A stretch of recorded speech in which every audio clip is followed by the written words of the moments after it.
Yes, screen visible है ना सबको?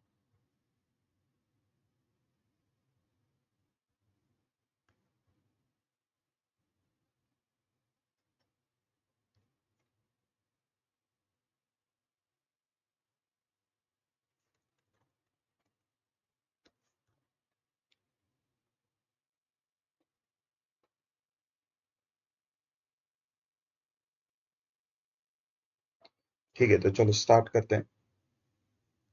कल के लेक्चर में हमने कौन से पॉइंट देखे थे? फर्स्ट हमने बेसिक से स्टार्ट किया था। उसमें देखा हमने डेटा क्या होता है। ओके, देन उसके बाद डेटाबेस देखा। सो व्हाट इज डेटा? डेटा क्या होता है? एनीवन?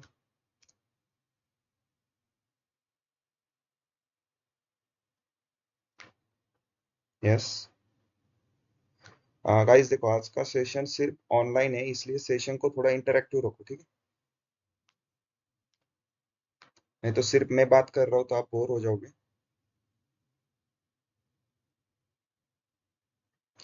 चलो, कल हमने देखा था ना what is data.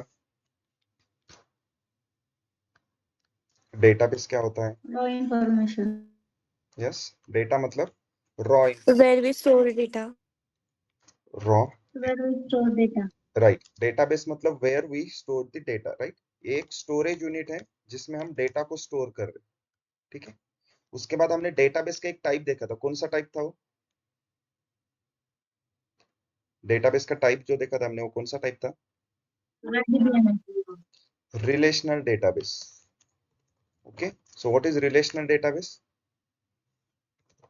Where we store table format data. Okay, जहां पर हम टेबल फॉर्मेट का डेटा स्टोर करते हैं उसको हम क्या बोलेंगे?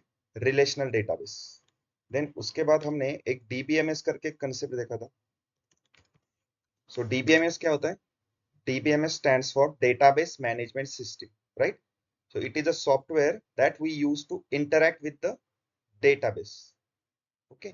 So DBMS क्या है? एक सॉफ्टवेयर है जिसकी मदद से अगर आपको डेटाबेस के ऊपर कुछ भी ऑपरेशन परफॉर्म करने तो हम DBMS सॉफ्टवेयर का यूज करेंगे। सेम वैसे ही हमने DBMS का एक टाइप देखा था, RDBMS। ओके, ये क्या है? RDBMS stands for Relational Database Management System. Okay, तो ये भी एक सॉफ्टवेयर है जिसकी मदद से हम रिलेशनल डेटाबेस के ऊपर ऑपरेशन परफॉर्म कर सकते हैं। उसके बाद हमने आरडीबीएमएस की कुछ एग्जांपल देखे थे, मायस्क्यूएल, ओरेकल, पोस्टग्रेसक्यूएल, माइक्रोसॉफ्ट सीक्वल सर्वर। जिसमें से हम कौन सा यूज कर रहे हैं? हम कौन सा सॉफ्टवेयर यूज करने वाले? RDBMS software मायस्क्यूएल। ओके,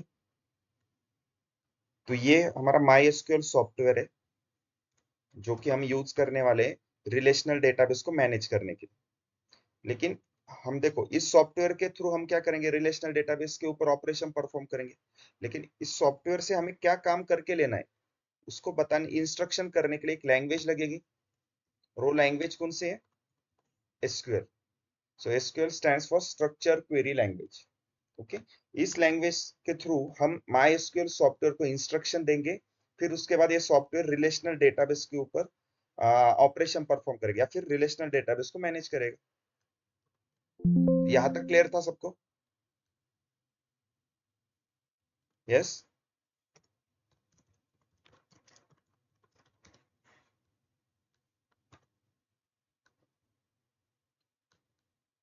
फिर हमने डेटा टाइप्स देखे थे एसक्यूएल में। अगर नंबर स्टोर करना है तो इंट यूज करेंगे। इनकम्प्लीट नंबर के लिए डेसिमल है।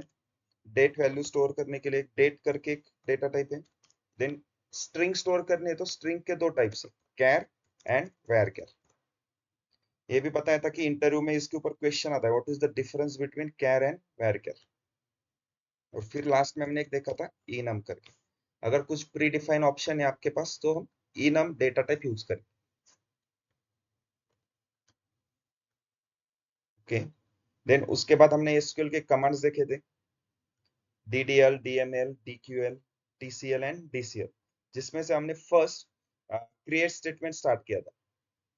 ओके, चलो, पहले टेबल क्रिएट करना हमने कल सीखा है।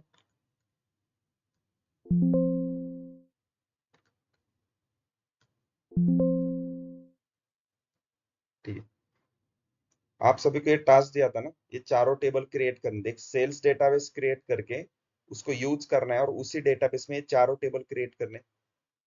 किसी ने किया है कंप्लीट टास्क? एक बार हैंड रेज करो, किसने इसने सॉल्व किया है?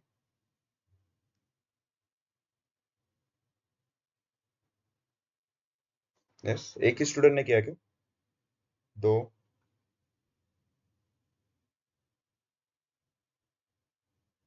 Okay,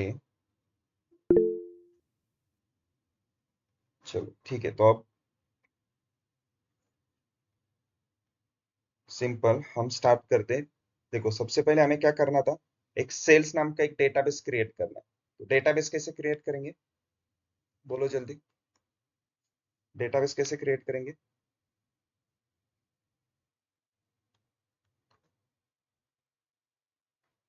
yes, anyone?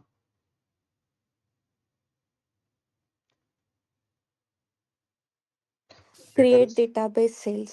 Right guys, आपका ना माइक ऑन रखो, ठीक है, सेशन को थोड़ा इंटरेक्टिव रखो। अगर आंसर गलत है फिर भी ट्राई करो आंसर देने। ओके, डेटाबेस क्रिएट करने के लिए सिंटैक्स क्या है, create database, then database name, कौन से नाम का डेटाबेस क्रिएट करना है, सेल्स।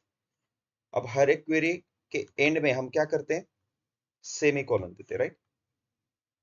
उसके बाद क्वेरी एग्जीक्यूट करने के लिए क्या है हमारे पास, कंट्रोल एंटर। जैसे मैंने कंट्रोल एंटर किया तो देखो यहाँ पे एक क्वेरी एग्जीक्यूट हो गई, क्रिएट डेटाबेस सेल्स की। अब स्कीमा सेक्शन में मैं यहाँ पे रिफ्रेश करता हूँ तो एक सेल्स नाम का डेटाबेस आ गया।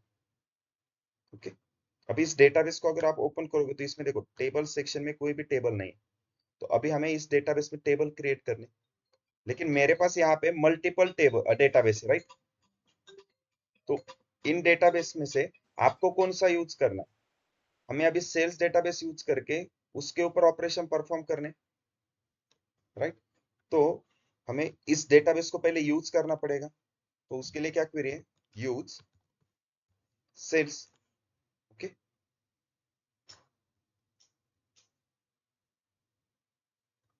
एक मिनट।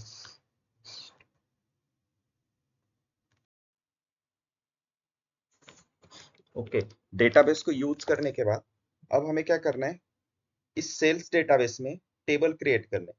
ओके, तो कितने टेबल है, customer, sales, items and companies. तो ये चारों टेबल क्रिएट करने। तो चलो फर्स्ट हम स्टार्ट करते हैं कस्टमर से। इस कस्टमर्स टेबल में कितने कॉलम है, 5 कॉलम है, customer ID, first name, last name, email address and number of complaints. So table create करने का क्या सिंटैक्स है, क्रिएट टेबल, टेबल नेम, कौन से नाम का टेबल है, customers. Okay, then open close parenthesis. इस पैरेंथेसिस के अंदर उस टेबल में आपको जितने भी कॉलम ऐड करने हैं सभी कॉलम के नाम आएंगे। ओके, तो क्या क्या है, कस्टमर आईडी है, first name, last name, email address and number of complaint. Customer ID, first name, last name, email address and number of complaint.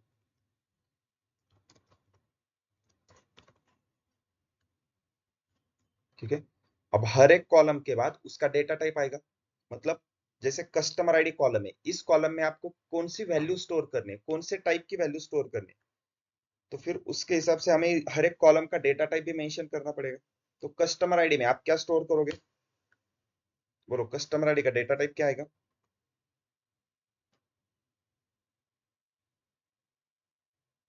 Yes, customer ID, first name, last name, data type क्या आएगा इनका, बोलो।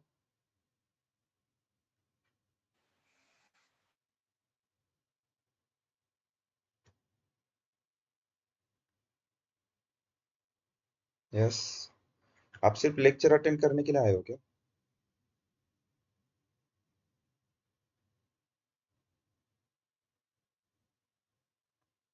Anyone? Simple data type पूछ रहा हूँ बस, customer ID का data type क्या आएगा?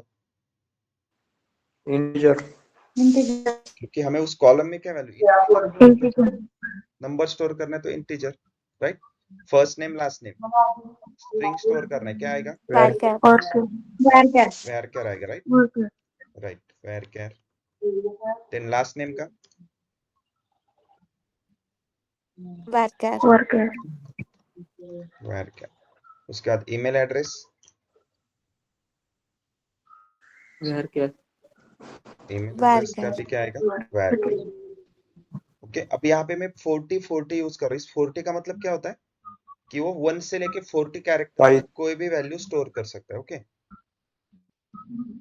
देन नंबर ऑफ कंप्लेंट्स मतलब नंबर से ना, तो इंटीजर। लास्ट में हर एक क्वेरी के बाद सर अगर हम सेमीकोलन देंगे नहीं होती सर और इसको एग्जीक्यूट करने के लिए कंट्रोल एंटर।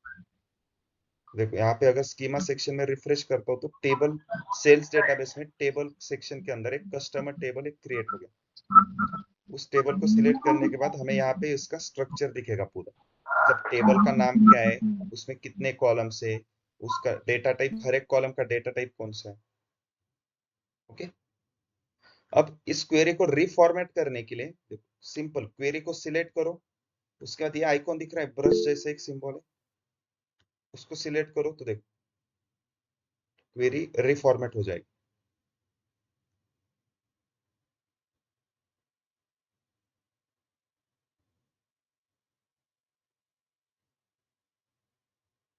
नहीं देखो क्या है, फॉर सपोज मैं आपको डेटा टाइप की एक पीडीएफ शेयर कर दूंगा जिसमें हमने कल जो डेटा टाइप्स देखे थे ना, या फिर आपको मैं शो करता हूँ, देखो ग्रुप पे मैं भेज दूंगा। मेनली कौन से डेटा टाइप से? नंबर से, डेट एंड टाइम है और स्ट्रिंग है। ठीक है, इसमें से हम इंटीजर यूज करेंगे नंबर वैल्यू स्टोर करने के लिए, देन उसके बाद डेसिमल कब यूज करेंगे, अगर इनकम्प्लीट नंबर रहेगा तब यूज करेंगे। देन हमारे डेट एंड टाइम फंक्शन है कुछ, डेट टाइम। फिर आता है स्ट्रिंग।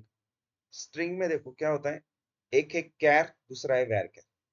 अब कैर कब यूज करेंगे, जब फिक्स लेंथ रहेगी, हमें हर एक उस कॉलम में पता है, जैसे हमने यहाँ पे एग्जांपल के लिए देखा था जेंडर कॉलम। इस कॉलम में देखो मुझे पता है कि मैंने दो ऑप्शन पहले से सेट करके रखे कि इस कॉलम में या तो यम वैल्यू आनी चाहिए या फिर यफ आनी चाहिए। ठीक है, तो मैं यहाँ पे कैर वन यूज कर सकता हूँ, कैर वन, क्योंकि मुझे पता है हर एक रिकॉर्ड में एक सर सिंगल आवाज कैरेक्टर ब्रेक आने हो वाला रही है। है ओके, तो इस कॉलम में एक सिंगल कैरेक्टर ही आने वाला है, तो इसलिए मैं क्या करूंगा, कैर वन यूज करूंगा। लेकिन अगर मुझे पता ही नहीं है कि नेक्स्ट वैल्यू जो आने वाली है उसमें कितने कैरेक्टर रहेंगे, तब मैं क्या करूंगा, varchar यूज करूंगा। लेकिन varchar में देखो जैसे मैंने यहाँ पे 40 यूज किया है, varchar की रेंज कितने तक है, 65,000 तक आप varchar के अंदर वैल्यू पास कर सकते। लेकिन आप बोलोगे कि सर 65,000 से ज्यादा कैरेक्टर रहेंगे तो तब जैसे सिंपल फॉर एग्जांपल, सर आवाज ब्रेक होतोय. हेलो, आवाज ब्रेक होतोय का माझा? हो सर खूप होतो. ओके, एक मिनिट।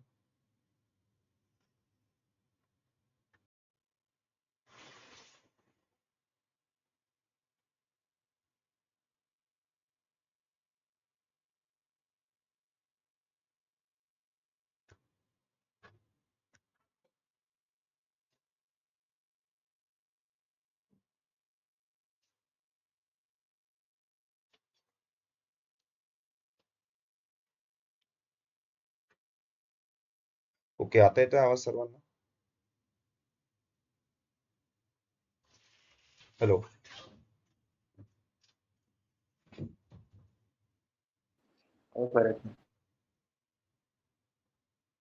ओके, तो देखो varchar में हम कितनी वैल्यू पास कर सकते हैं, 65,000 तक, राइट? 65,535। लेकिन अगर इससे ग्रेटर देन रहेंगे तो मतलब आपको ऐसी वैल्यू स्टोर करनी है जिसमें 70,000 तक कैरेक्टर या फिर इससे ग्रेटर देन है। तब टेक्स्ट में कुछ देखो, टाइनी टेक्स्ट है, text, medium text, long text. जैसे आप नौकरी प्रोफाइल या लिंक्डइन प्रोफाइल पे देखोगे तो उसमें अगर आपको अबाउट सेक्शन में आपके बारे में कुछ राइट करना होता है तो वहां पे क्या होता है कि मिनिमम 5,000 वर्ड में आप राइट कर सकते हो या फिर 5,000 कैरेक्टर ही आप टाइप कर सकते हो, राइट? तब ये डेटा टाइप यूज करते हैं वहां पे। जिसमें मैंने अगर 5000 दिया है, पास किया है वहां पे varchar में, तो 5000 कैरेक्टर तक की वैल्यू लेगा, उसके आगे एक वैल्यू भी नहीं लेगा। ठीक है, तो varchar की रेंज कितने तक है? 65,535। कैर की रेंज है 255 तक। अगर इससे ग्रेटर देन स्टोर करने आपको, तो आपके पास देखो मीडियम टेक्स्ट है, लॉन्ग टेक्स्ट करके भी। और देन हमने क्लास में देखा था इनम। इनम कब करेंगे? जब हमारे पास कुछ pre defined set of operation रहेंगे तब। जैसे फॉर एग्जांपल के लिए स्मॉल मीडियम लार्ज, अब मैं किसी कॉलम के ऊपर इनम स्मॉल मीडियम लार्ज ये डेटा टाइप सेट कर देता हूं, तो इसका मतलब उस कॉलम में इन तीनों में से ही कोई एक वैल्यू आपको एंटर करनी होगी। अगर इसके अलावा आप कोई भी एक वैल्यू एक्स्ट्रा ऐड करते हो तो क्वेरी एग्जीक्यूट नहीं होगी, एरर शो करेगा। ठीक है, तो मैं फाइल ग्रुप पे शेयर कर दूंगा ये, और एक कल के हमने जो डेटा जो फाइल लिखी थी एसक्यूएल बेसिक, जिसमें हमने डेटा क्या होता है, डेटाबेस क्या होता है। ठीक है, ये भी एक फाइल शेयर कर दूंगा, वहां से आप रेफर कर सकते हो। चलो नेक्स्ट, तो कस्टमर टेबल क्रिएट हो गया। नेक्स्ट, अब सेकंड टेबल कौन सा है हमारा? Sales table. ओके, तो सेल्स टेबल में कितने कॉलम है? Purchase number, date of purchase, customer ID and item code. बोलो कैसे करेंगे? सेल्स टेबल को कैसे क्रिएट करेंगे? एनीवन? सेल्स टेबल कैसे क्रिएट करेंगे? क्रिएट टेबल सेल उसके अंदर create table sales open close parenthesis, इसके अंदर पैरेंथेसिस के अंदर क्या आएगा? सभी कॉलम के नाम आएंगे। कौन से कॉलम है?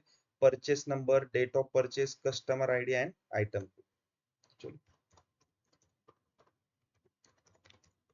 Purchase number, date of purchase,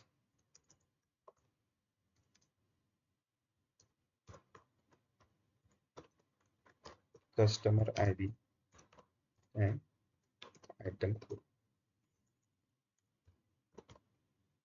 okay, अब परचेस नंबर डेटा टाइप क्या आएगा? Integer.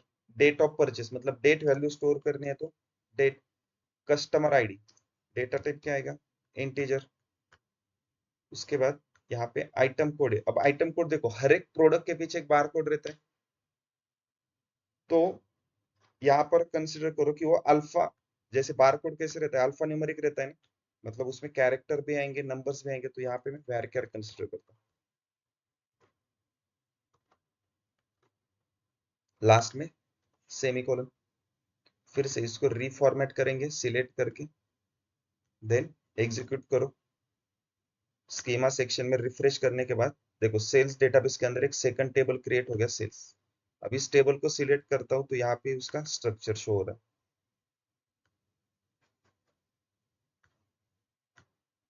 Okay, next third table कौन सा है? Items table. चलो फिर से सिंटैक्स क्या रहेगा? Create table items open close parenthesis, इसमें क्या क्या है?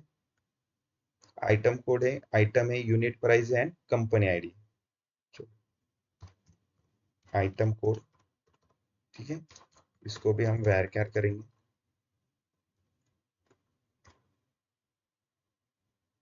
उसके बाद आइटम्स,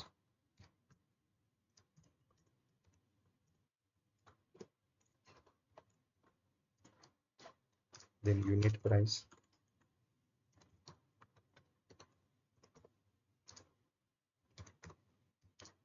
देन कंपनी आईडी।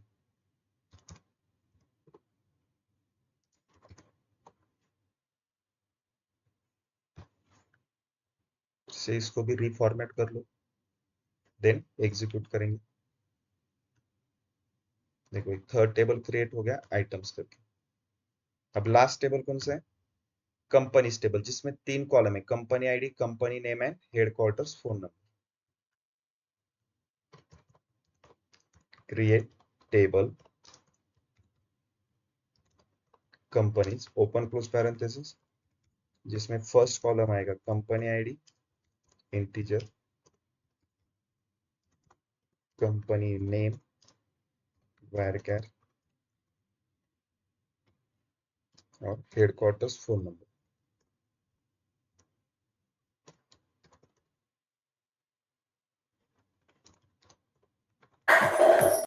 तो headquarters phone number, data type क्या आएगा, इसका varchar ले।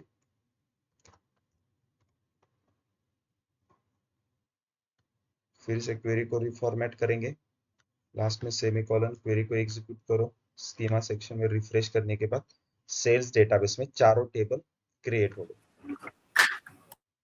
तो यहां तक क्लियर है, टेबल कैसे क्रिएट करते हैं, राइट, डेटाबेस कैसे क्रिएट करेंगे, फिर उसके अंदर टेबल कैसे क्रिएट करेंगे, इसमें किसी को डाउट है? No sir. ओके, अब नेक्स्ट देखेंगे हम कंस्ट्रेंट। ठीक है, तो सबसे पहले मुझे बताओ कंस्ट्रेंट क्या होते हैं। कंस्ट्रेंट मतलब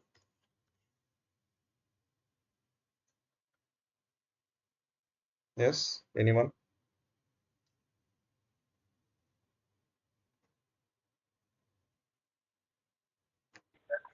रूल्स। कंस्ट्रेंट मतलब रूल्स, कुछ कंडीशन। ठीक है, अगर मान लो मुझे किसी भी कॉलम के ऊपर कुछ कंडीशन लगाना है तो हम कंस्ट्रेंट फॉलो करते हैं। तो एसक्यूएल में देखो कौन से कंस्ट्रेंट है। फर्स्ट है primary key, foreign key, unique. Then right foreign key, third one is unique key, fourth है नल,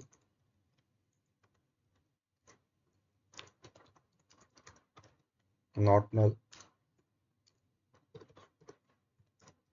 default, check, on delete, cascade. Okay, ये 8 कंस्ट्रेंट है। अब इसमें से वन बाय वन हम सबको देखेंगे। चलो,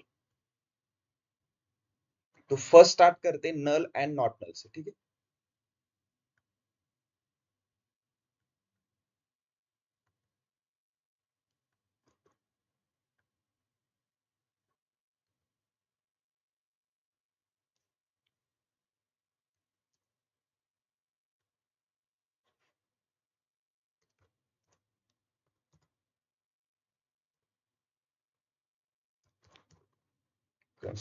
तो फर्स्ट हम देखेंगे नल। अब नल मतलब जैसे फॉर एग्जांपल कंस्ट्रेंट मतलब कि कॉलम के ऊपर कुछ रूल लगाने, राइट।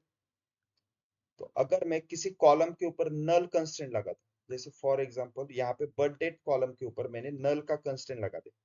ठीक है, अब कंस्ट्रेंट कैसे अप्लाई करना है कॉलम के ऊपर वो भी हम देखेंगे, पहले मीनिंग समझ लो। कि जैसे मैं बर्थ डेट कॉलम के ऊपर नल कंस्ट्रेंट लगा रहा हूँ तो इसका मतलब क्या होता है कि इस कॉलम में नल वैल्यू अलाउड है। मतलब जैसे देखो यहाँ पे क्या है, सभी रिकॉर्ड्स में कुछ ना कुछ वैल्यू है, लेकिन मैं बर्थ डेट कॉलम में किसी एक जगह पे ऐसे ब्लैंक भी छोड़ सकता हूँ। अगर मान लो मुझे इसकी बर्थ डेट नहीं पता है तो मैं यहाँ पे ब्लैंक छोड़ सकता हूँ। नल का मतलब है इस कॉलम में आप नल अलाउड होते हैं। सेम वैसे ही अगर birth date first name column के ऊपर अगर मैं नॉट नल कंस्ट्रेंट लगाऊंगा तो इसका मतलब क्या होता है, इस फर्स्ट नेम कॉलम में जितने भी रोज रहेंगे हर एक रोज में आपको कुछ ना कुछ वैल्यू एंटर ही करनी है। ओके, आप किसी भी रोज को स्किप नहीं कर सकते। जैसे आपने एम्प्लॉय नंबर 10,001 है तो उसका आपको नाम एंटर ही करना होगा, आप ऐसे कहीं पर भी उसको ब्लैंक नहीं छोड़ सकते। तो ये मतलब होता है नॉट नल का। नॉट नल मतलब हर एक रिकॉर्ड में आपको कुछ ना कुछ वैल्यू एंटर ही करनी होगी। ठीक है, उसको आप नल नहीं रख सकते। और नल क्या होता है, अगर आपके पास वैल्यू अवेलेबल नहीं है वहां पे आप उसको ब्लैंक छोड़ सकते हो, मतलब एम्प्टी छोड़ सकते हो, नल जिसको हम बोले। ठीक है, नल और नॉट नल क्लियर है। देन हम थर्ड देखेंगे यूनिक। अब यूनिक का मतलब क्या होता है, यूनिक मतलब क्या,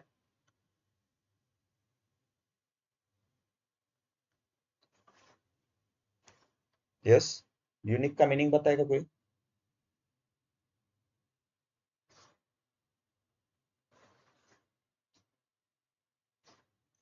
एनीवन? यूनिक मतलब अगर मैं किसी भी कॉलम के ऊपर अगर यूनिक की का कंस्टेंट लगाता हूं तो उसका मतलब उस कॉलम में हर एक वैल्यू अलग अलग होनी चाहिए, मतलब यूनिक होनी चाहिए। मुझे बताओ इसमें से एम्प्लॉयज टेबल में जो 6 कॉलम है, इसमें ऐसा कौन सा कॉलम है जो यूनिक की है, मतलब जिस कॉलम में हर एक वैल्यू अलग अलग है, ऐसा कौन सा कॉलम है?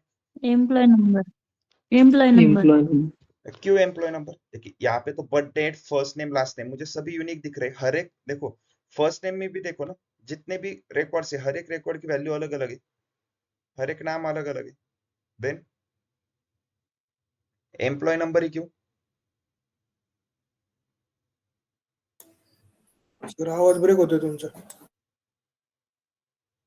हेलो, क्वेश्चन क्या है? देखो, अगर मैं, मुझे ये बताओ कि इन 6 कॉलम में से मैं कौन से कॉलम को यूनिक की कंसीडर कर सकता हूँ? यूनिक की मतलब, अगर मैं किसी भी कॉलम को यूनिक की बोलूंगा तो उसका मतलब उस कॉलम में हर एक वैल्यू अलग अलग होनी चाहिए, रिपीटेड वैल्यू नहीं आनी चाहिए। तो ऐसा कौन सा कॉलम है इन 6 कॉलम में से कि जो जिसको मैं यूनिक की बोल सकता हूँ?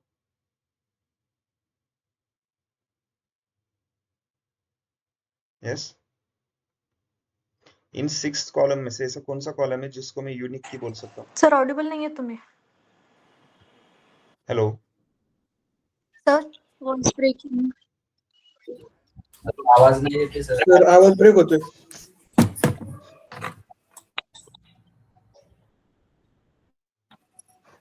हॅलो हेलो, हॅलो सर आवाज पूर्ण ब्रेक झाला. परत एकदा सांगा ना, ते समजलंच नाही काय. यस, आता येतोय आवाज? हो येतोय सर, क्लिअर येतोय. मगाच जर ओके, आवाज ब्रेक होतोय सांगत नल होतो नॉट पण. नल क्लियर है? नल आणि नॉट नल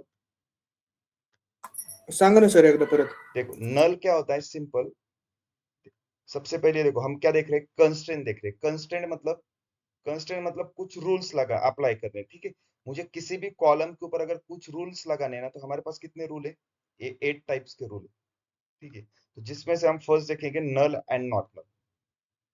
तो नल क्या होता है? अगर मैं किसी भी कॉलम को नल कंस्ट्रेंट लगाता हूँ, नल कंस्ट्रेंट मतलब उस कॉलम में आप, जैसे फॉर एग्जांपल बर्थ डेट नाम का कॉलम, इस कॉलम के ऊपर मैंने नल का कंस्ट्रेंट लगा दिया। तो नल कंस्ट्रेंट मतलब जब आप टेबल में रिकॉर्ड इंसर्ट करोगे ना, जैसे मैंने यहाँ पे 10 रिकॉर्ड इंसर्ट किए, अब मैं 11 नंबर का रिकॉर्ड इंसर्ट कर रहा हूँ, तो मैंने एम्प्लॉय नंबर कॉलम में कुछ वैल्यू डाल दी, फिर फर्स्ट नेम कॉलम में भी कुछ वैल्यू एंटर कर रहा हूँ, ओके। उसके बाद जेंडर कॉलम में भी वैल्यू एंटर की, और यहाँ पे मैंने हायर डेट कॉलम में भी वैल्यू एंटर की, लेकिन मैंने बर्थ डेट कॉलम में वैल्यू एंटर की क्या? नहीं की। तो अगर हम यहाँ पे वैल्यू एंटर नहीं करेंगे तो एरर शो करेगा। लेकिन देखो, बर्थ डेट कॉलम के ऊपर मैंने क्या कंस्ट्रेंट लगाया? नल। तो नल क्या करेगा? इस कॉलम में अगर आप किसी भी रिकॉर्ड में अगर वैल्यू इंसर्ट नहीं करते हो तो भी वो अलाउ करेगा, क्योंकि वो नल है ना। नल मतलब इस कॉलम में आप ब्लैंक छोड़ सकते हो। अगर मुझे ये जो 10,011 नंबर का ओम एम्प्लॉयज है, ओम पाटिल, मुझे उसकी बर्थ डेट ही पता नहीं है, तो मैंने उसको ब्लैंक छोड़ दिया वहां पे। तो इसका मतलब है नल। नल मतलब आप उस कॉलम में वैल्यू एंटर भी कर सकते हो, और नहीं किया तो उसको ब्लैंक भी छोड़ सकते हो। लेकिन नल के एग्जैक्टली अपोजिट होता है नॉट नल। अगर मैं सेम नॉट नल कंस्ट्रेंट लगाऊंगा बर्थ डेट कॉलम के ऊपर, तो इसका मतलब इस कॉलम में आपको जितने भी रिकॉर्ड रहेंगे ना, हर एक रिकॉर्ड में कुछ ना कुछ वैल्यू एंटर ही करनी होगी। तो अब मुझे 10,011 इसकी मुझे बर्थ डेट एंटर ही करनी होगी यहाँ पे, नहीं तो ये क्वेरी एग्जीक्यूट नहीं होगी। जब हम डेटा इंसर्ट करेंगे तब देखेंगे कि क्वेरी को कैसे एग्जीक्यूट करना है। लेकिन अगर मैंने यहाँ पे कुछ वैल्यू एंटर नहीं की होगी ना, तो ये क्वेरी एग्जीक्यूट नहीं होगी 11 नंबर की। तो ये है नल एंड नॉट नल। नल मतलब किसी भी कॉलम के ऊपर नल कंस्ट्रेंट लगाओगे तो उसको, उसमें एम्प्टी वैल्यूज अलाउड होते हैं। लेकिन नॉट नल मतलब क्या? हर उस कॉलम में आपको हर एक रिकॉर्ड्स में कुछ ना कुछ वैल्यू एंटर ही करनी होगी, ओके। ये दोनों क्लियर है सबको? Null not null, yes. Yes sir समजलं. ओके, तो अब नेक्स्ट देखेंगे यूनिक की। अगर नल और नॉट नल क्लियर है ना, तो यूनिक की, यूनिक का मतलब क्या होता है? हम अब यूनिक की देखेंगे। यूनिक का मतलब क्या होता है?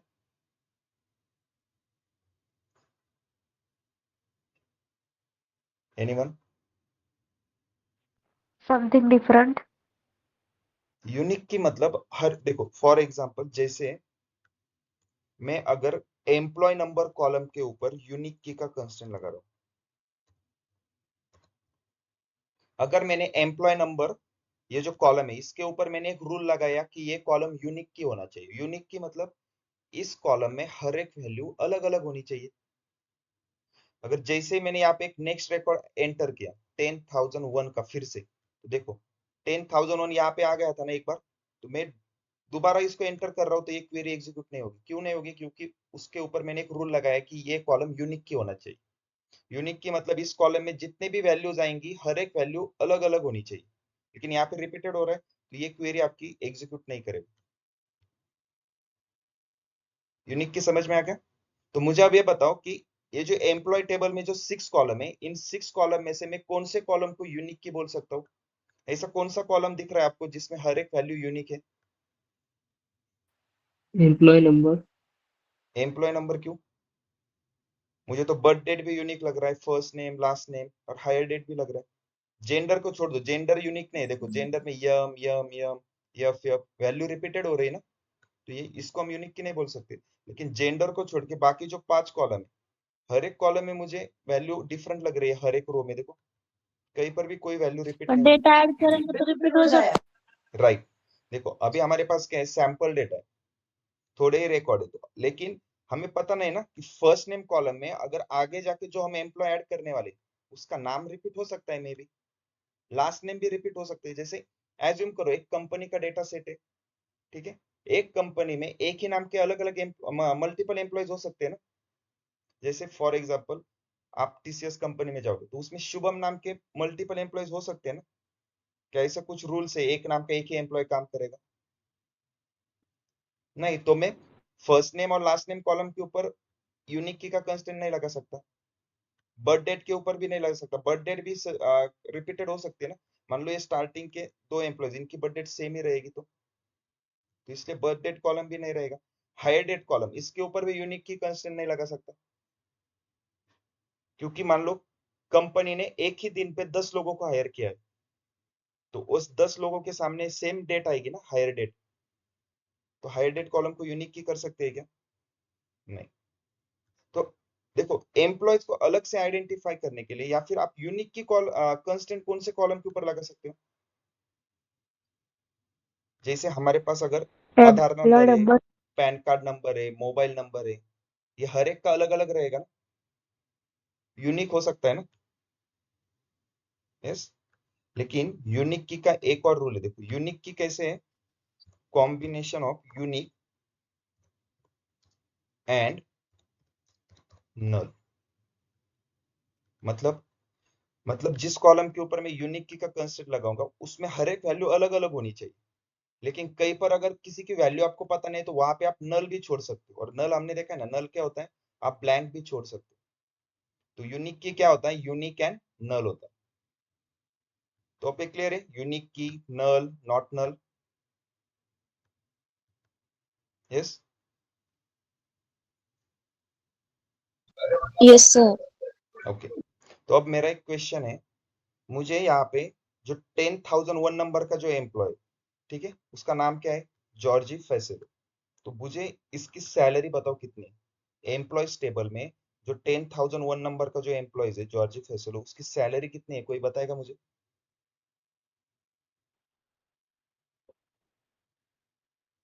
60,117 60,117, राइट, आपने यहाँ से बताया। लेकिन आपको कैसे पता कि यस इसी एम्प्लॉयज की वो सैलरी है? आपने कैसे फाइंड किया ये employee salary? Number. Employment employee number से आपने सिंपल ये 10,001 का नंबर यहाँ पे मैच किया, राइट। राइट लेकिन मैंने आपको बताया था कि सैलरी टेबल से मुझे उसकी सैलरी बताओ, नहीं ना। लेकिन फिर भी आपने क्या किया, एम्प्लॉय नंबर यहाँ से मैच करके यहाँ पे किया उसको मैचिंग, यहाँ से एम्प्लॉय नंबर उठाया और उसको यहाँ पे मैच किया तो आपको ये सैलरी मिल गई, राइट। तो आपने इन दोनों टेबल में रिलेशन बिल्ड की ना।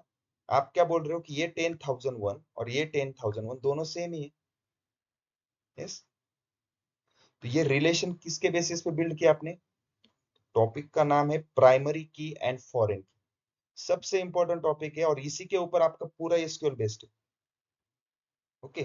तो प्राइमरी की क्या होता है, चलो पहले प्राइमरी की देखते हैं। Primary key is the combination of unique key, unique and not null. जैसे यूनिक की क्या है, combination of unique and null है, वैसे प्राइमरी की क्या है, combination of unique and not null. Okay, अब प्राइमरी की देखते हैं क्या होता है। यूनिक एंड नॉट नल मतलब, यूनिक तो पता है सबको, अगर किसी भी कॉलम के ऊपर मैं प्राइमरी की का कंस्ट्रेंट लगाता हूं तो उसका मतलब उस कॉलम में हर एक वैल्यू यूनिक होनी चाहिए, एंड नॉट नल मतलब हर एक रिकॉर्ड में कुछ ना कुछ वैल्यू होनी ही चाहिए। ओके, तो अब इन 6 कॉलम में से ऐसा कौन सा कॉलम है जिसको हम प्राइमरी की कंसीडर कर सकते हैं, जिसमें हर एक वैल्यू अलग ही रहेगी और यूनिक भी रहेगी, नॉट नल भी रहेगी? Employee number. Employee number. Employee number. Okay, यहाँ पे हम एम्प्लॉय नंबर को प्राइमरी की कंसीडर करें, क्योंकि देखो एम्प्लॉय नंबर, ऐसे कभी पॉसिबल है क्या कि कंपनी में 2 लोगों को सेम एम्प्लॉय आईडी मिला है? कभी हो सकता है? नहीं हो सकता ना, हर एक को एक अलग अलग एम्प्लॉय आईडी रहेगा, तो यूनिक हो गया। अब नॉट नल मतलब ये भी कभी पॉसिबल हो सकता है क्या कि कोई एम्प्लॉय कंपनी में जॉब कर रहा है और उसको एम्प्लॉय आईडी नहीं मिला है वहां पे? पॉसिबल नहीं है ना, हर एक एम्प्लॉय को एक अलग से एक यूनिक एम्प्लॉय आईडी दिया जाता है। तो इसलिए एम्प्लॉय नंबर कॉलम को हम क्या करेंगे, प्राइमरी की कंसीडर करेंगे। प्राइमरी की मतलब टेबल में से ऐसा कॉलम जिसमें हर एक वैल्यू यूनिक है एंड नॉट नल। ओके, अब आते हैं फॉरेन की के ऊपर। अब सैलरी टेबल देखो, ठीक है, अब सैलरी टेबल में कोई ऐसा एक कॉलम है क्या जिस कॉलम को हमने किसी दूसरे टेबल में प्राइमरी की किया है?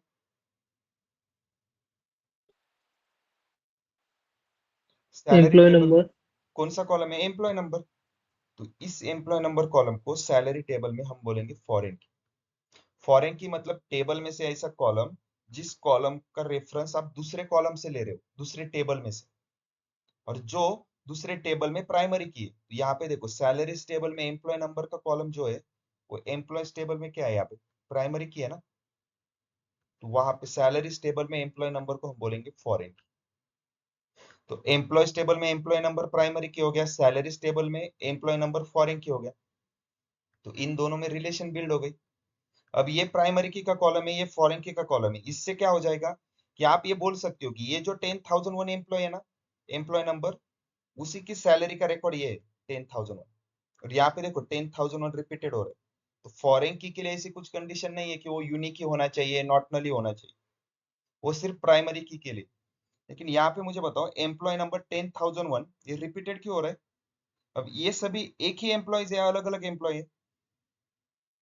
ये 10,001 एक ही एम्प्लॉय है या अलग अलग एम्प्लॉय? एक ही है। एक ही एम्प्लॉय है ना, लेकिन उसके मल्टीपल रिकॉर्ड क्यों है?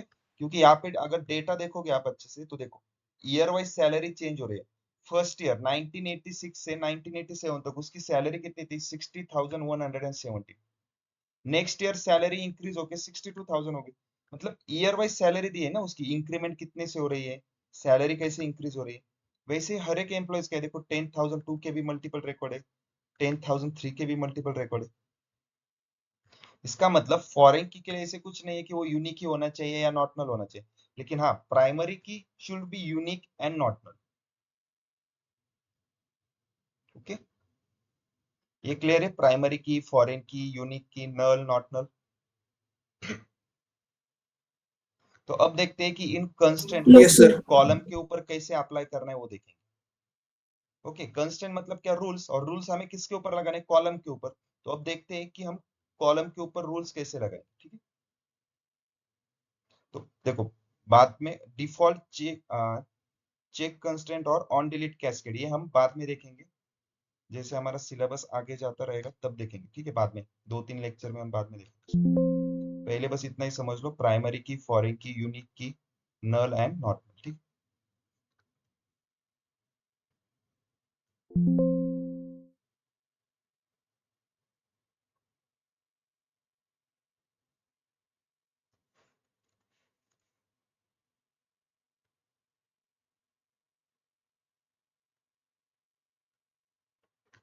अब टेबल क्रिएट करने का हमने एक सिंटेक्स देखा था, क्या सिंटेक्स था? Create table. Create table, table name, open close parenthesis में यहाँ पे क्या था? कॉलम नेम, उसके बाद उसका data type, data types, right. Yes. फिर कॉमा करके हमने सेकंड कॉलम नेम यहाँ पे आएगा, फिर उसके आगे उसका डेटा टाइप, मतलब जितने भी कॉलम रहेंगे हर एक कॉलम का नाम इस पैरेंथेसिस के अंदर आएगा, और कॉलम नेम के बाद हम डेटा टाइप ले रहे हैं। हर एक कॉलम नेम एक दूसरे के साथ कॉमा से सेपरेट आउट है। अब किसी भी कॉलम के ऊपर कंस्ट्रेंट लगाना है ना, तो डेटा टाइप के बाद आता है कंस्ट्रेंट। डेटा टाइप के बाद क्या आता है? कंस्ट्रेंट। अब जब हमने टेबल क्रिएट किए थे, ऊपर हमने जो चारों टेबल क्रिएट किए थे ना, किसी भी कॉलम के ऊपर हमने कोई कंस्ट्रेंट लगाया था क्या अभी तक? हमने जो चारों टेबल क्रिएट किए सेल्स डेटाबेस में, किसी भी कॉलम के ऊपर कुछ कंस्ट्रेंट लगाया है अभी तक? No sir. नहीं लगाया। अब देखो यहाँ पे मैं किसी भी टेबल के ऊपर कर्सर लेके जा रहा हूँ ना, यहाँ पे 3 ऑप्शन आ रहे हैं, हर एक टेबल के आगे आते देखो, राइट। तो मैं कस्टमर टेबल में फर्स्ट वाला जो ऑप्शन आए, इसमें जाके डीडीएल टैब में जाता हूँ। डीडीएल मतलब हम डीडीएल स्टेटमेंट ही देख रहे हैं ना, डेटा डेफिनेशन लैंग्वेज। तो डीडीएल में देखो, अब हमने जो क्रिएट की क्वेरी लिखी थी वो क्वेरी यहाँ पे दिख रही है आपको। अब ये लास्ट वाली लाइन छोड़ दो, ठीक है। बाकी जो हमने क्वेरी लिखी थी सेम क्वेरी है, इसमें आपको कुछ अलग दिख रहा है क्या क्वेरी में, जो कि हमने नहीं लिखा था टेबल क्रिएट करते समय? Yes sir. क्या दिख रहा है? उसमें वो कंस्ट्रेंट लगे सर, डिफॉल्ट नल। डिफॉल्ट में मतलब इसका मतलब क्या होता है, जब भी आप टेबल क्रिएट कर रहे हो तो हर एक कॉलम का बाय डिफॉल्ट एक कंस्टेंट सेट हो जाता है। कौन सा? नल करके, एक डिफॉल्ट नल करके कंस्टेंट सेट हुआ है हर एक कॉलम, ठीक है। लेकिन अब हमें क्या करना है, कॉलम के ऊपर कंस्टेंट लगाना। तो देखो, सबसे पहले इतना याद रखो, जितने भी डीडीएल स्टेटमेंट है ना, कौन से? Create, alter, drop, rename, truncate, तो सभी स्टेटमेंट हम एक ही बार एग्जीक्यूट कर सकते हैं। जैसे अब यहाँ पे देखो, क्रिएट कस्टमर टेबल, ये क्वेरी हमने एग्जीक्यूट की थी क्या पहले? क्रिएट कस्टमर टेबल की क्वेरी हमने एग्जीक्यूट की है क्या इससे पहले? Yes sir. यस, एग्जीक्यूट की है ना, तभी हमारे पास यहाँ पे कस्टमर टेबल आ गया। अब मैं अगर सेम क्वेरी एग्जीक्यूट करने के लिए जाऊंगा तो एरर शो हो रहा है, टेबल कस्टमर ऑलरेडी एग्जिस्ट। कौन से भी टेबल की क्वेरी अगर मैं दोबारा एग्जीक्यूट करता हूँ ना, एरर शो कर, क्योंकि डीडीएल कमांड जो है जिसमें कितने स्टेटमेंट आते हैं, ये 5 statement, create, alter, drop, rename, truncate, ये सभी क्वेरीज आप एक ही बार एग्जीक्यूट कर सकते हैं, ठीक है। अब मुझे क्या करना है, मुझे यहाँ पे कस्टमर्स टेबल में कस्टमर आईडी कॉलम को प्राइमरी की कर। सबसे पहले ये समझ लो कि कस्टमर आईडी को प्राइमरी की क्यों करना है, ठीक है। तो उसके लिए हम पहले एक एग्जांपल देखते हैं।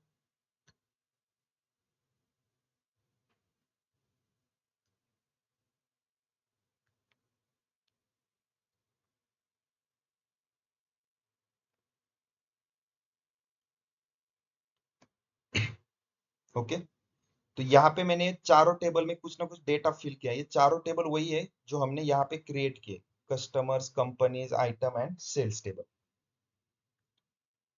उसमें मैंने बस एक सैंपल डेटा एंटर किया है। तो अब मेरा क्वेश्चन क्या है, देखो, जो कस्टमर टेबल में जो ओम पाटिल कस्टमर है ना, इसने कौन से तारीख को कौन सा प्रोडक्ट परचेस किया है और उस प्रोडक्ट का नाम क्या है और उस प्रोडक्ट की प्राइस क्या है, वो चेक करना,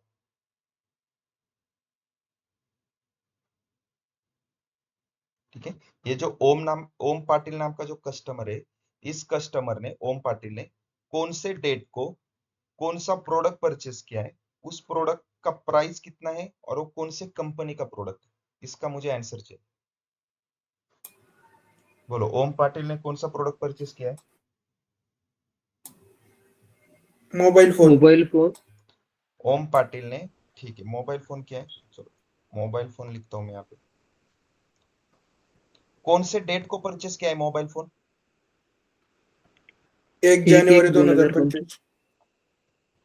1/1/2025, राइट। देन उस मोबाइल फोन की प्राइस कितनी है? 50,000। ओके, और वो कौन से कंपनी का है? एप्पल। तो आपको ये आंसर कैसे मिले सभी? क्योंकि इस कस्टमर टेबल में देखोगे तो ओम पाटिल नाम है, लेकिन इसमें तो बाकी कोई इंफॉर्मेशन नहीं है ना, फिर आपको ये आंसर, ये इंफॉर्मेशन कहाँ से मिली? तो आपने क्या किया पहिले होगा? टेबलला दुसरा टेबल रिलेट केला, राइट, दुसऱ्याला तिसरा, तिसऱ्याला चौथा. ओम पाटिल कस्टमर आईडी कितना है? 1 है। तो ये जो कस्टमर आईडी 1 है वो किसका है? ओम पाटिल का ही रहेगा, हमेशा फिक्स रहेगा। तो मैं सेल्स टेबल में आता हूँ, यहाँ पे कस्टमर आईडी कॉलम में देखता हूँ, तो कस्टमर आईडी 1 2 बार है, मतलब जो ओम पाटिल कस्टमर है उसने 2 प्रोडक्ट परचेस किए, जिसमें से उसने फर्स्ट प्रोडक्ट परचेस किया था 1 जनवरी 2025, एक सेकंड एक प्रोडक्ट परचेस किया उसने किया वो 9 अप्रैल 2025। लेकिन वो प्रोडक्ट कौन से है? तो 1 जनवरी को जो प्रोडक्ट परचेस किया था उसका प्रोडक्ट का कोड है A101। लेकिन इस टेबल से आपको समझ में आ रहा है क्या A101 नाम का कौन सा प्रोडक्ट है? नहीं। तो उसके लिए हम क्या करेंगे? आइटम्स टेबल में आएंगे, यहाँ पे वो कोड देखेंगे A101 का कोड कौन से प्रोडक्ट का है? वो है मोबाइल फोन का। तो ओम पाटिल ने 1 जनवरी को मोबाइल फोन परचेस किया।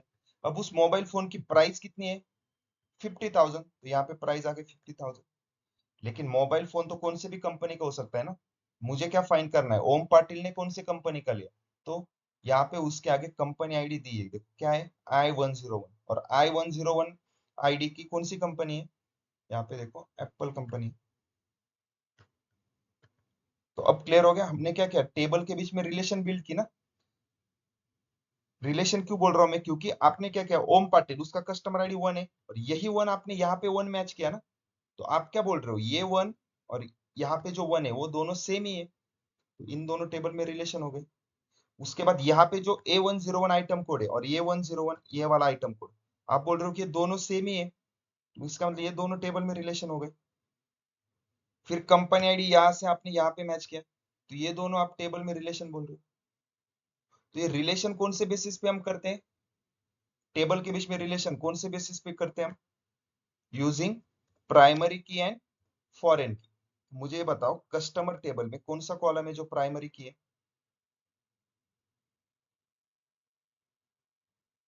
Customer ID. प्राइमरी की का मीनिंग क्या होता है? ऐसा कॉलम जो क्या रहेगा? जिस कॉलम में हर एक वैल्यू यूनिक भी रहेगी और नॉट नल भी रहेगी। तो ऐसा कौन सा कॉलम है? कस्टमर आईडी है। क्योंकि देखो फर्स्ट नेम रिपीट हो सकता है ना।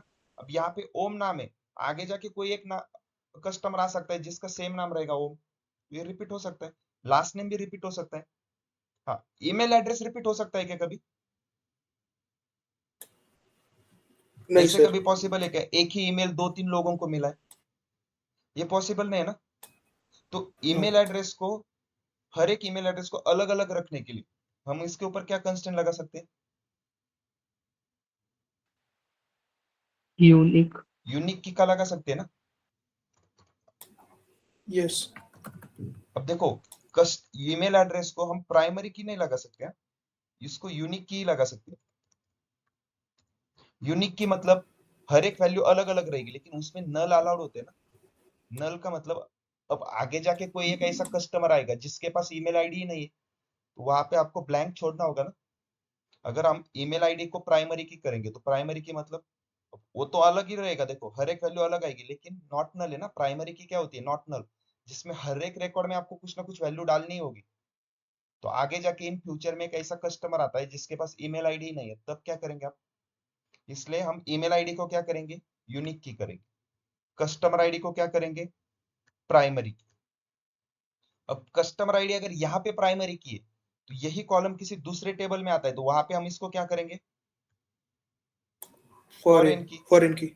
तो यहाँ पे कस्टमर आईडी फॉरेन की है, तो यहाँ पे प्राइमरी की इस टेबल में कौन सा कॉलम है?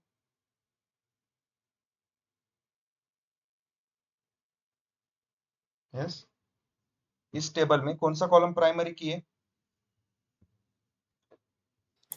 Purchase purchase number. Number. Purchase number, right. Then items table में देखो इसमें कौन सा प्राइमरी की का कॉलम है? ऐसा कौन सा कॉलम रहेगा जिसमें हर एक वैल्यू अलग अलग रहेगी? Item code. आइटम कोड यहाँ पे आएगा प्राइमरी। अगर यहाँ पे आइटम कोड प्राइमरी की है तो आइटम कोड यहाँ पे भी है, तो यहाँ पे उसको हम क्या बोलेंगे? फॉरेन की। प्राइमरी की। यहाँ पे प्राइमरी की रहेगा आइटम कोड और यहाँ पे वो हो जाएगा फॉरेन की। ठीक है, फिर कंपनी टेबल में कंपनी आईडी कॉलम को करेंगे प्राइमरी की और वही कंपनी आईडी कॉलम को हम यहाँ पे करेंगे फॉरेन की। ओके, अब यहाँ पे कंपनी आईडी को फॉरेन की क्यों करेंगे? क्योंकि यहाँ पे इस कॉलम में कंपनी आईडी रिपीट हो सकता है ना। देखो यहाँ पे एप्पल कंपनी है जिसका कंपनी आईडी है I101। तो I101 कंपनी सिर्फ मोबाइल फोन ही बनाती है क्या? वो लैपटॉप भी बना सकती है ना। तो यहाँ पे नेक्स्ट में फिर से लैपटॉप लिखता हूँ। ये वाला लैपटॉप कौन सी कंपनी का है? HP का है, लेकिन ये वाला लैपटॉप है। फिर से यहाँ पे क्या कस्टमर कंपनी आईडी आएगा? I101 आएगा। तो इस कॉलम में कंपनी आईडी कॉलम में वैल्यू रिपीट हो रही है ना, तो इसको यहाँ पे प्राइमरी की नहीं बना सकते, इसलिए यहाँ पे वो फॉरेन की हो गया और यहाँ पे वो प्राइमरी की हो गया। ठीक है, तो अब जो कॉलम प्राइमरी की है, फॉरेन की है, यूनिक की है, बस सेम वही आपको क्या करना है, सॉफ्टवेयर को भी बताना है कि कौन सा कॉलम प्राइमरी की है, कौन सा कॉलम फॉरेन की है। तो सबसे पहले कस्टमर टेबल में देखो क्या किया था हमने, कस्टमर आईडी को क्या किया है, प्राइमरी की किया है ना। तो प्राइमरी की कस्टमर आईडी के ऊपर मुझे प्राइमरी की का कंस्ट्रेंट लगाना है। तो हमने सिंटेक्स क्या देखा है, क्रिएट टेबल नेम, पहले कॉलम नेम आएगा, कॉलम नेम के बाद उसका डेटा टाइप आएगा और डेटा टाइप के बाद कंस्टेंट आएगा। चलो क्रिएट टेबल नेम भी हो गया, पहले कॉलम नेम के बाद उसका डेटा टाइप आ रहा है, डेटा टाइप के आगे इसकी लिख दो यहाँ पे कंस्टेंट प्राइमरी की। ओके, अब मैंने कस्टमर आईडी को प्राइमरी की किया तो मुझे एक क्वेरी एग्जीक्यूट करनी पड़ेगी ना। हमने यहाँ पे सिर्फ लिखा है, अब उसको रन करना पड़ेगा। तो ये क्वेरी एग्जीक्यूट होगी क्या? नहीं होगी, क्योंकि मैंने अभी बताया था कि जितने भी DDL स्टेटमेंट है सभी एक ही बार एग्जीक्यूट होंगे। देखो जैसे मैं इसको एग्जीक्यूट करूंगा, टेबल कस्टमर ऑलरेडी एग्जिस्ट, इसका मतलब क्या है कि आप जो सेल्स डेटाबेस यूज कर रहे हो उसमें इस नाम का पहले से आपने टेबल क्रिएट किया है। तो फिर क्या करेंगे, अगर मेरे पास पहले से ही टेबल प्रेजेंट है और बाद में मुझे उस टेबल के स्ट्रक्चर में कुछ भी चेंज करना है, जैसे देखो यहाँ पे कस्टमर टेबल है, कस्टमर टेबल को मैंने सिलेक्ट किया तो यहाँ पे स्ट्रक्चर दिख रहा है। तो टेबल का स्ट्रक्चर मतलब टेबल नेम, उसमें टेबल में जितने भी कॉलम है, कॉलम नेम, उनका डेटा टाइप और उनके ऊपर जो कंस्ट्रेंट रहेगा, आपको कुछ भी चेंज करना है तो ये स्ट्रक्चर होता है टेबल का। टेबल के स्ट्रक्चर में आपको कुछ भी चेंज करना होता है, तब हम क्या यूज करेंगे, तब हम यूज करते हैं अल्टर स्टेटमेंट। हमारा सेकंड स्टेटमेंट है अल्टर। क्रिएट तो हमने देखा कि डेटाबेस कैसे क्रिएट करना है, टेबल कैसे क्रिएट करना है। अब देखेंगे अल्टर। अल्टर कब यूज करेंगे, स्ट्रक्चर में हमें कुछ भी चेंज करना है तब अल्टर यूज करेंगे।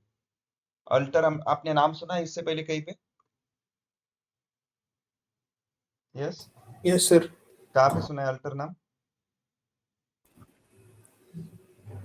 Taylor shop. टेलर शॉप में सुना है ना। तो जैसे आपने मान लो कुछ नए क्लोथ परचेस किए, जैसे शर्ट है या पैंट है, उसमें कुछ भी चेंजेस करने हैं। शर्ट अगर आपको ज्यादा लूज हो रहा है तो उसको फिट कर रहे हो, तो हम क्या बोलते हैं, अल्टर करना है ना शर्ट को। शर्ट के स्ट्रक्चर में जो ओरिजिनल स्ट्रक्चर था उसमें आप चेंजेस कर रहे हो। तो सेम वैसे ही अब मुझे क्या करना है, कस्टमर टेबल मैंने पहले से टेबल क्रिएट करके रखा है, लेकिन बाद में मुझे इस टेबल के स्ट्रक्चर में मॉडिफिकेशन करना है। हम अभी तक डेटा की बात नहीं कर रहे हैं, डेटा के ऊपर गए भी नहीं, हम पूरा अभी तक ऑपरेशन स्ट्रक्चर बनाने के लिए ही कर रहे हैं। स्ट्रक्चर हमने बनाया, फिर उसमें अब कुछ मॉडिफिकेशन करने, तो मॉडिफिकेशन कैसे करने वो देखें। ओके, तो स्ट्रक्चर में कुछ भी चेंजेस करने, तब याद रखो हम हमेशा यूज करेंगे अल्टर स्टेटमेंट। अल्टर में हम फर्स्ट देखेंगे ऐड प्राइमरी की। ठीक है, अब प्राइमरी की कैसे ऐड करेंगे, आपको क्या करना है, कस्टमर टेबल में से कौन से कॉलम को प्राइमरी की करना है, बोलो जल्दी। कस्टमर टेबल में से कौन से कॉलम को प्राइमरी की करना है? Customer ID. कस्टमर आईडी है ना। लेक्चर में एक ही स्टूडेंट है क्या? एक ही स्टूडेंट का आवाज आ रहा है मेरे, बाकी सो गए क्या सब, या समझ में नहीं आ रहा है किसी को?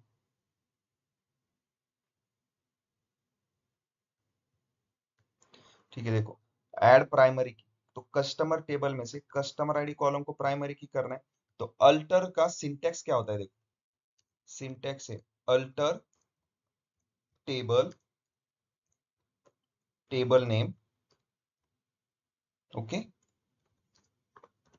ऐड, यहाँ पे अब देख फर्स्ट लाइन तो ये कॉमन रहेगी कि अल्टर टेबल, उसके बाद आपको कुछ भी ऑपरेशन करने हो सेकंड लाइन पे रहते, जैसे मुझे अब क्या करना है, ऐड प्राइमरी की करना है, तो ऐड प्राइमरी की, और यहाँ पे जिस कॉलम को प्राइमरी की करना है उसका नाम आए। चलो मुझे बताओ, अब मुझे कस्टमर टेबल का जो कस्टमर आईडी कॉलम है इसको प्राइमरी की करना है, तो कैसे करेंगे, क्या क्वेरी लिखूं, बोलो, इसको फॉलो करो ना सिंटैक्स को, क्या सिंटैक्स है, अल्टर, सेकंड क्या है, टेबल, देन टेबल नेम, कौन सा टेबल है, कौन से टेबल को आप अल्टर कर रहे हो, कस्टमर्स। कस्टमर्स। कस्टमर अब कस्टमर टेबल में हम क्या अल्टर कर रहे हैं, कस्टमर आईडी कॉलम को प्राइमरी की कस्टमर करना आईडी। है, तो प्राइमरी की Yes. करने के लिए ऐड प्राइमरी की, प्राइमरी की पैरेंथेसिस में उस कॉलम का नाम कस्टमर लिखो, कौन सा कॉलम है, कस्टमर आईडी, लास्ट में कस्टमर सेमीकोलन। आईडी। अब मैंने यहाँ पे सेमीकोलन दिया, अब इसको एग्जीक्यूट करूंगा, क्वेरी एग्जीक्यूट हो गई, जैसे यहाँ पे रिफ्रेश करता हूँ तो देखो कस्टमर आईडी आपका प्राइमरी की हो गई, और जो भी कॉलम प्राइमरी की हो गया देखो उसको बोल्ड है और उसके नीचे अंडरलाइन आ गई। तो अब यहाँ पे इस इमेज में यहाँ पे ये बोल्ड और अंडरलाइन क्यों थी, ये समझ में आ गया। Yes sir. अब ये एरो क्या शो कर रहा है, ये शो कर रहा है कि यहाँ पे कस्टमर आईडी फिर से आ गया, तो ये यहाँ पे क्या है, फॉरेन की। अब इस कॉलम को हम फॉरेन की कर रहे हैं तो इसका रेफरेंस कहाँ से दे रहे, देखो कस्टमर टेबल का कस्टमर आईडी कॉलम से। लेकिन पहले हम क्या करते, प्राइमरी की कर लेते, चलो सभी कॉलम इस टेबल में से प्राइमरी की ऐड कर लेते। अब कस्टमर टेबल में प्राइमरी की ऐड हो गया, अब कंपनी टेबल में बताओ कौन सा कॉलम था प्राइमरी की, कंपनी आईडी प्राइमरी की है ना कंपनी टेबल में, राइट। यहाँ पे देखो कंपनी टेबल में हमने किसको प्राइमरी की किया था, कंपनी आईडी को। तो बोलो कैसे करेंगे, अब कंपनी टेबल में से मुझे कंपनी आईडी कॉलम को प्राइमरी की करना है, क्वेरी क्या आएगी, alter table right, alter table companies companies add primary key add primary की, कौन सा कॉलम है प्राइमरी की, company ID.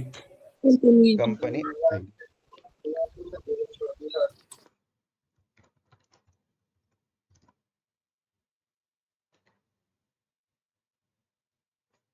Okay, next semicolon, execute, इसको रिफ्रेश करता हूं तो कंपनी आईडी कॉलम प्राइमरी की होगी।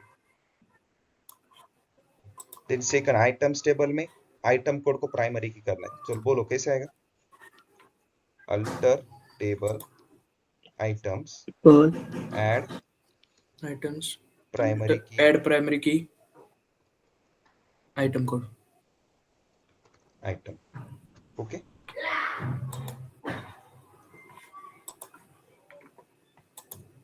देन लास्ट टेबल है सेल्स टेबल, जिसमें आपको परचेस नंबर को प्राइमरी की करना है, फिर से alter table sales add primary की परचेस नंबर,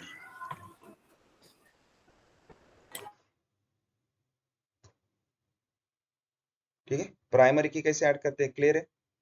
अब हमें करना है फॉरेन की को ऐड, तो अल्टर में सेकंड टाइप है ऐड फॉरेन की, तो सेम सिंटैक्स है, देखो अल्टर टेबल नेम, यहाँ पे प्राइमरी की जगह पे बस फॉरेन की करेंगे। तो अब मुझे बताओ कस्टमर टेबल में कोई फॉरेन की है क्या, कस्टमर टेबल में नहीं। यहाँ पे आइटम्स टेबल में देखो एक कॉलम है फॉरेन की, ठीक है, कंपनी आईडी। चलो पहले आइटम्स टेबल देखते हैं, आइटम्स टेबल, इसमें क्या करना है, इस कंपनी आईडी कॉलम को क्या करना है, हमें फॉरेन की करना है, तो बोलो कैसे करेंगे, alter table items add foreign की, कौन सा कॉलम है, कंपनी आईडी। लेकिन मुझे बताओ ये कंपनी आईडी कॉलम फॉरेन की कब होगा, इसको हम फॉरेन की कब बोल सकते हैं, किसी भी कॉलम को फॉरेन की कब बोलेंगे,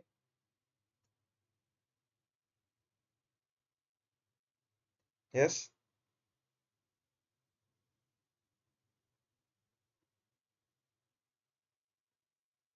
किसी भी कॉलम को हम फॉरेन की कब बोलेंगे? एनीवन?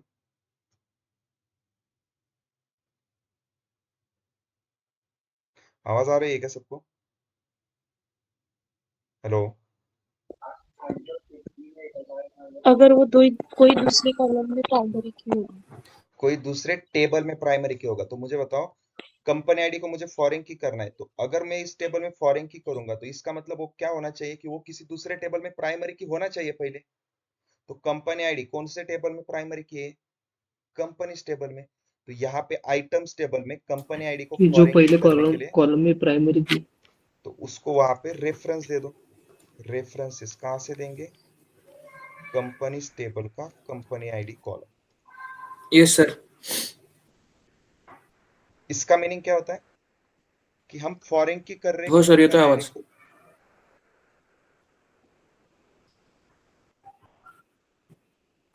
कि लेट है क्या? लेट आवाज आ रही मेरी?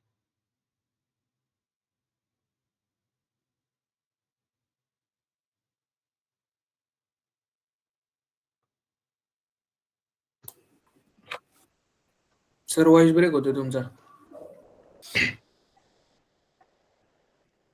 Hello. Okay, yes yes, just a minute.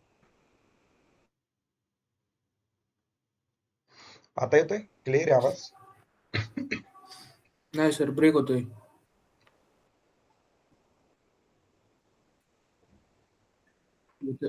नाही, ब्रेक होतोय. लय खूप जास्त ब्रेक होतोय. हेलो?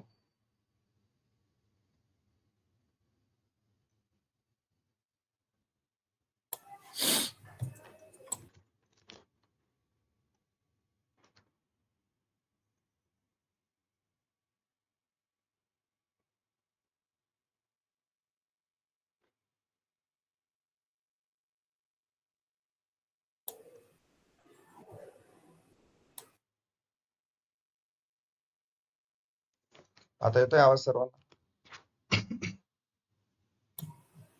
हा सर.